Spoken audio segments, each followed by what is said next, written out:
Hello friends, मेरे इस YouTube video channel पे आपका स्वागत है। यह जीवन रेखा पर मेरा दूसरा वीडियो है जिसमें मैं आपको जीवन रेखा के विभिन्न स्थितियों के बारे में बताऊंगा कि जीवन रेखा कहाँ पर स्थित हो और इससे कौन सी लाइन जुड़ रही हो तो उसका क्या मीनिंग होता है। बहुत से व्यूअर्स मुझसे क्वेश्चन करते हैं कि राजीव जी, आपने जो बताया है कि भाग्य रेखा के बारे में बताया है वो रेखा तो हमारे हाथ में है ही नहीं।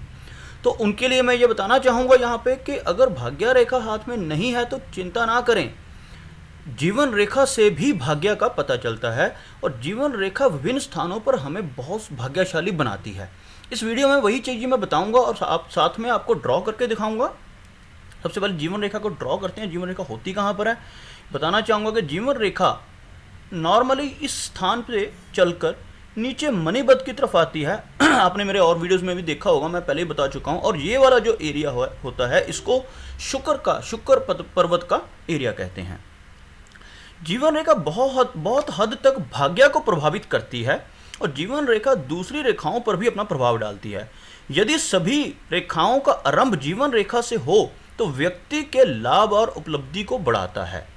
कहने का मतलब है कि जैसे भाग्य रेखा का शुरुआत यहाँ से होकर ऊपर को जाती हो और यहाँ से मस्तिष्क रेखा इस तरफ को जाती हो, जीवन रेखा को शुरू होकर इससे मिलकर, तो ये चीज़ जो होती है वह उस व्यक्ति के लाभ और उपलब्धि को बढ़ाती है। लेकिन यह एक अपवाद है जब जीवन रेखा मस्तिष्क रेखा और हृदय रेखा, अब एक चीज़ और भी है इसमें जो मैं आपको बनाकर दिखाता हूँ। एक मिनट रुकिए। हाँ, यदि ऐसा सिचुएशन बन जाए कि यहाँ से मस्तिष्क रेखा निकल रही है और जो हृदय रेखा है यह ऊपर जाने की बजाय आकर यहाँ टच हो जाए, अगर ऐसा कुछ हो जाए तो यह एक अशुभ स्थिति दर्शाती है। ऐसा व्यक्ति तुनक मिजाज और मुसीबत के समय जल्दी घबरा जाने वाला होता है। और जीवन रेखा की स्थिति के अनुसार उसमें क्या क्या हमें उसके फल मिलते हैं मैं आगे डिटेल में बताने जा रहा हूँ। एक एक करके सारा आपको समझाऊंगा। यदि कोई रेखा से अन्य रेखा गुरु पर्वत पर जा रही हो, यानी जीवन रेखा से कोई और अन्य रेखा गुरु पर्वत पर जा रही हो और जाकर गुरु पर्वत पर मिलती हो, तो यह दर्शाती है कि व्यक्ति को उस विशेष समय में अपने कार्यस्थल पर विशेष पद की प्राप्ति होगी। यानी जैसे अगर वो कहीं जॉब कर रहा है तो जॉब में उसके लाभ होगा, उन्नति होगी, प्रमोशन होगी। मैं इसको दोबारा से बताना चाहूँगा। यहाँ से जीवन रेखा शुरू हो रही है और यहाँ से यहाँ तक अगर हम इसको 90 साल की काउंट करके चलते हैं तो मध्य इसका 45 बनता है।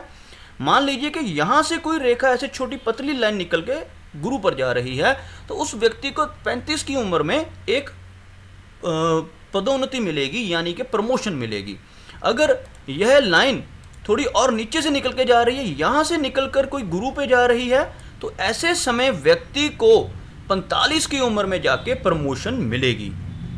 यह अगर भाग्य रेखा ना भी हो हाथ में तो भी यह पक्का है, भाग्य उस बंदे का बहुत बढ़िया होगा। आगे बढ़ते हैं। यदि कोई रेखा भाग्य रेखा के समांतर चलते हुए जीवन रेखा द्वारा शनि पर्वत पर मिलती हो तो यह दर्शाती है कि उस व्यक्ति विशेष की कड़ी मेहनत और दृढ़ संकल्प द्वारा उसे धन और यश में वृद्धि होती है। मैं आपको बना के दिखाता हूँ। मान लेते हैं कि एक लाइन चल रही है भाग्य लाइन जो शनि पर पहुंच रही है और जीवन रेखा से एक लाइन ऐसे निकलकर पतली समांतर इसके शनि पर पहुंच रही है। ऐसी कोई स्थिति बनती है तो ऐसा व्यक्ति विशेष अपनी कड़ी मेहनत और दृढ़ संकल्प द्वारा धन और यश में वृद्धि करता है। ऐसा व्यक्ति बहुत लकी होता है जिसके इसको हम दो भाग्य रेखाएं कह सकते हैं। जीवन रेखा से निकलने वाली रेखा भी भाग्य रेखा के असर को डबल कर देती है। और आगे बढ़ते हैं। यदि कोई रेखा जीवन रेखा से चलती हुई शनि पर्वत पर मिलती है तो वह व्यक्ति भीड़ से अलग दिखता है, परंतु यह हाथ के आकार पर निर्भर होता है। अगर भाग्य रेखा नहीं है, इसमें से ही कोई रेखा निकलकर शनि पर पहुंच रही है और भाग्य रेखा नहीं है, ऐसा व्यक्ति भी काफ़ी क्या कह सकते हैं भीड़ से अलग दिखने वाला, एक अलग सी पर्सनैलिटी होती है। लेकिन साथ में हाथ का आकार भी उस हिसाब से होना चाहिए। ज़्यादातर स्क्वायर और रेक्टेंगल हाथों में यह बहुत लाभ देती है। यदि कोई रेखा जीवन रेखा से निकलती हुई बुध पर्वत पर मिलती हो तो ऐसा व्यक्ति व्यापार एवं विज्ञान के क्षेत्र में अपार सफलता पाता है। मैं आपको बना के दिखाता हूँ। अगर कोई रेखा पतली लाइन इस लाइन से निकलकर, ये थोड़ी मोटी ड्रॉ हो रही है लेकिन ऐसी लाइनें बड़ी पतली होती हैं, बुध तक पहुंच जाती है। ऐसा एक पतली सी लाइन यहाँ से शुरू होकर यहाँ तक पहुँचती है तो ऐसा व्यक्ति व्यापार और विज्ञान, इन दोनों में से किसी क्षेत्र में अपार सफलता पाता है। आगे बढ़ते हैं, इस लाइन को मिटा रहा हूं मैं। यदि कई रेखाएं जीवन रेखा पर मिलती हों तो ऐसे व्यक्ति के रिश्तेदार और परिवार वाले उसके जीवन में हस्तक्षेप करते हैं। कुछ रेखाएं जैसे ऐसे आकर, पतली पतली लाइनें होती हैं, अगर जीवन रेखा से मिलती हों कहीं से भी आकर, तो ऐसे व्यक्ति के परिवार वाले और उसके रिश्तेदार उसकी लाइफ में बहुत इंटरफेयर करते हैं, यानी कि हस्तक्षेप करते हैं।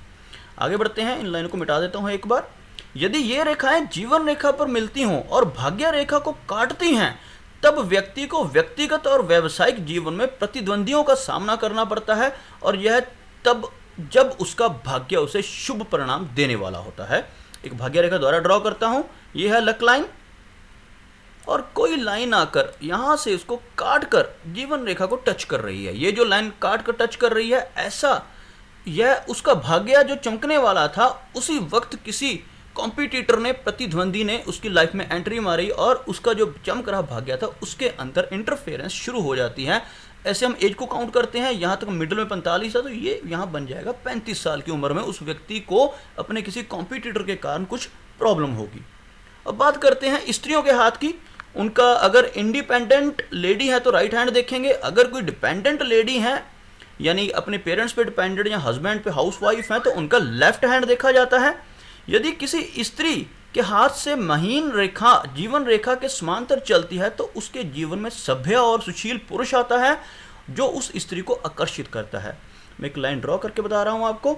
एक समांतर रेखा ऐसे अंदर की तरफ ऐसे चलती है, पतली सी लाइन, किसी लेडी के, किसी लड़की के लेफ्ट हैंड में ऐसे एक लाइन के साथ एक लाइन और चल रही है, तो ऐसी लड़की को एक सभ्य और सुशील पुरुष मिलेगा जो उसका बॉयफ्रेंड भी हो सकता है, उसका हस्बैंड भी बन सकता है, जो उसको बहुत आकर्षित करेगा।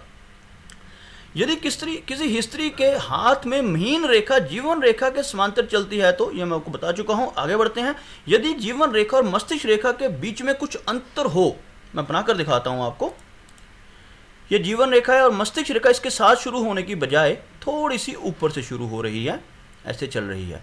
इनके बीच में अगर गैप हो तो ऐसा व्यक्ति स्वतंत्र विचारों वाला होता है और यह किसी की बातों में नहीं आता, और यह जिस बात को ठान लेता है उसको पूरा करके ही छोड़ता है।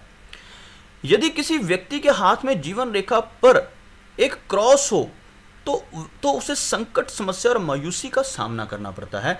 वो क्रॉस कौन सी एज में है? जैसे सपोज अगर बिल्कुल मिडिल में आ गया, यहां पर एक क्रॉस आ गया, तो ये उस ऐसे व्यक्ति को 45 साल की उम्र में किसी मायूसी या संकट का सामना या समस्या का सामना करना पड़ेगा। यदि किसी व्यक्ति के जीवन रेखा पर त्रिकोण बना हो तो वह व्यक्ति आयुष्मान और निरोगी जीवन वाला होता है, लेकिन यदि चक्र बना हो तो व्यक्ति को निश्चित ही संकट का सामना करना पड़ता है। अब आपको बताता हूँ त्रिकोण किस तरह का होता है। त्रिकोण आपको पता ही होगा, एक त्रिभुज, जो सही से नहीं ड्रॉ हुआ, मैं दोबारा से ड्रॉ करता हूँ। एक त्रिभुज, ऐसे एक त्रिभुज बना हो तो ऐसा व्यक्ति आयुष्मान और निरोगी जीवन वाला होता है। जीवन रेखा पे कहीं पर भी ऐसा एक त्रिभुज बन जाए, ट्रायंगल बन जाए, तो यह बहुत शुभ माना जाता है।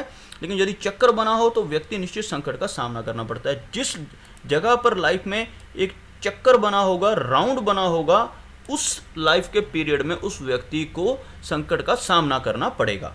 यदि जीवन रेखा का घेरा, बड़ा घेरा बनाकर शुक्र पर्वत का आकार बढ़ाए तो वह व्यक्ति के लंबे जीवन और अच्छे स्वास्थ्य का संकेत है। मैं ड्रॉ करके दिखाता हूं एक बार। अगर जीवन रेखा ऐसी पूरी तरह से बड़ा सा घेरा बना रही है, ऐसी गुलाई लेकर चल रही है, तो ये पूरा शुक्र पर्वत बन रहा है, पूरा एरिया बन रहा है, तो ऐसा व्यक्ति का जीवन जो होगा बहुत लंबा होगा और ऐसे व्यक्ति का शारीरिक स्वास्थ्य भी बहुत अच्छा होगा। इसके विपरीत यदि जीवन रेखा शुक्र पर्वत के आकार को छोटा करे तो व्यक्ति शारीरिक कमजोरी वाला होता है और वह जल्दी जल्दी बीमार पड़ता है। यानी कि अगर वो कोई लाइन ऐसे छोटी सी हो, यानी कि जीवन रेखा ने ये जो शुक्र पर्वत बन रहा था छोटा बनाया है, अपनी जगह से अंदर की तरफ है, तो ऐसा व्यक्ति बड़ी जल्दी बीमार पड़ता है और उसको शारीरिक कमजोरी रहती है। तो दोस्तों, ये जीवन रेखा की स्थितियों के बारे में मैंने कुछ बताया। अभी मैं और ऐसे वीडियो लाऊंगा। आप अपने क्वेश्चंस मुझे कमेंट्स में लिख सकते हैं। अगर आपको मेरा ये वीडियो अच्छा लगा तो इसे लाइक करें, शेयर करें प्लीज़, और मेरा ये चैनल सब्सक्राइब करें ताकि मैं आपके लिए और ऐसे वीडियोस लेकर आता रहूं। धन्यवाद।